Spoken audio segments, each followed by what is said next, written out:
Well, what you witnessed there was a pro-Hamas, pro-Palestinian rally that was taking place in Montreal, Quebec, Canada, approximately at the same time that Donald Trump was over in Egypt with other world leaders signing the ceasefire peace agreement between Israel and the Palestinians, well, the Hamas-led Palestinians.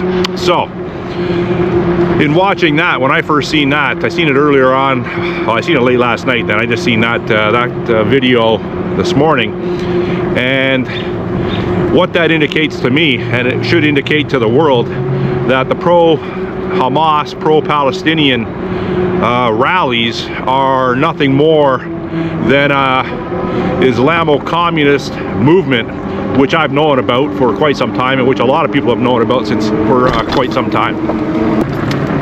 So I've done a video, and I've talked to certain people within my circle, and we all came to the conclusion that they were just going to keep on protesting, and well, it's not even protesting anymore. It's a governmental overthrow of traditional Western values, traditional Western ideologies. Like I've said many times, it's an overthrow of the government, and it's been invited, and it's been nourished, and it's been allowed by the Liberal Party of Canada, that is being headed currently by Mark Carney, the WEF installed Prime Minister of this country.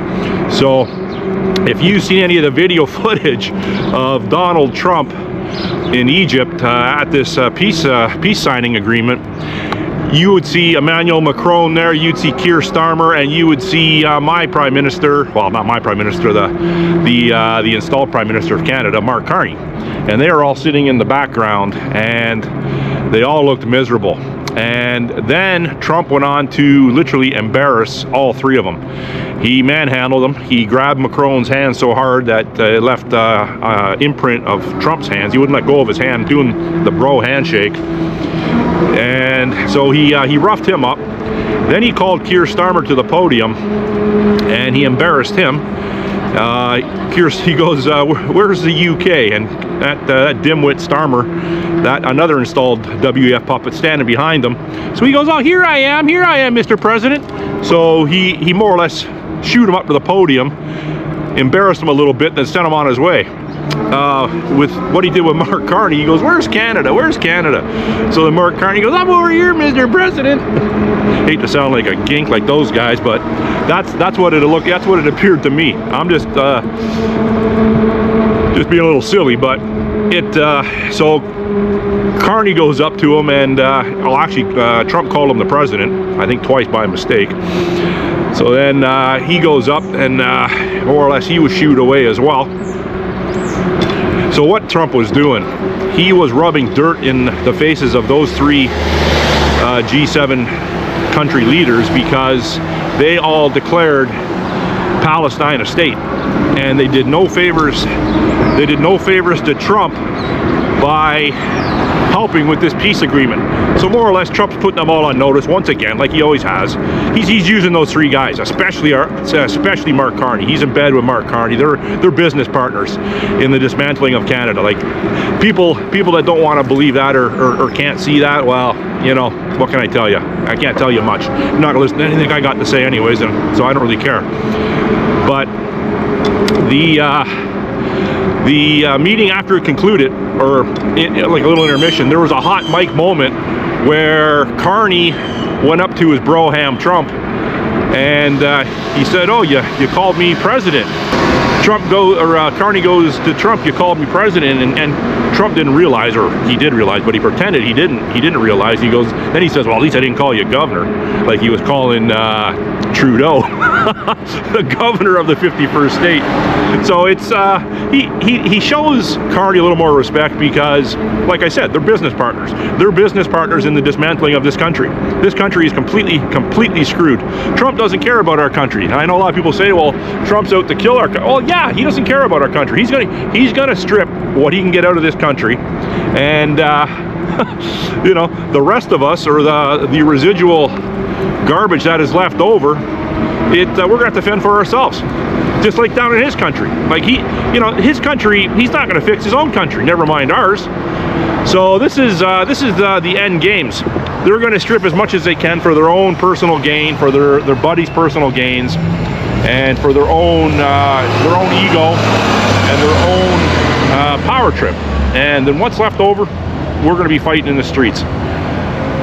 So it was something. So if you haven't seen any video of the peace signing over in Egypt, you got to check that out. And listen, also, my understanding is Carney wasn't even invited. He invited himself, and it was so last minute that he couldn't even arrange pilots for his Airbus military transport airliner. They either the plane was out doing something else, or the pilots weren't available. They were out doing something else. So he had to, my understanding, he had to rent a charter jet to get over there. He wasn't even invited. You know, even Trump said, "Well, Canada's here," like more or less, like, "Oh, well, I guess I don't know how they got here, but whatever." So then he went on to embarrass them anyways. So Carney doesn't want to spend any time in this country because he doesn't want to spend time in like, I understand it was over the weekend anyways. The House of Commons wouldn't have been open, but he doesn't want to spend any time here having to face Pierre Poilievre or anyone else in question period, because he's got no answers. And you know, the 20-year veteran in Pierre Poilievre is going to shred Mark Carney at every opportunity, because it's low-hanging fruit. Carney hasn't done nothing for this country other than further the destruction that Trudeau, dandy boy, did for the last 10 years on some yacht down in California, making out with some has-been flake. Well, I don't know if she's a has-been, to be honest with you, a woman. Katy Perry.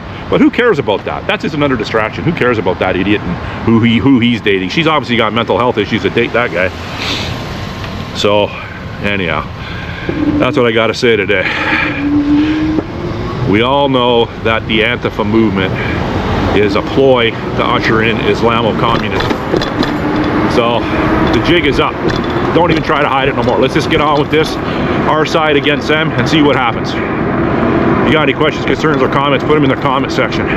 My videos are getting increasingly fewer views. I don't think they like my content. They barely liked it when I was doing urban camping videos. Now they really don't like it.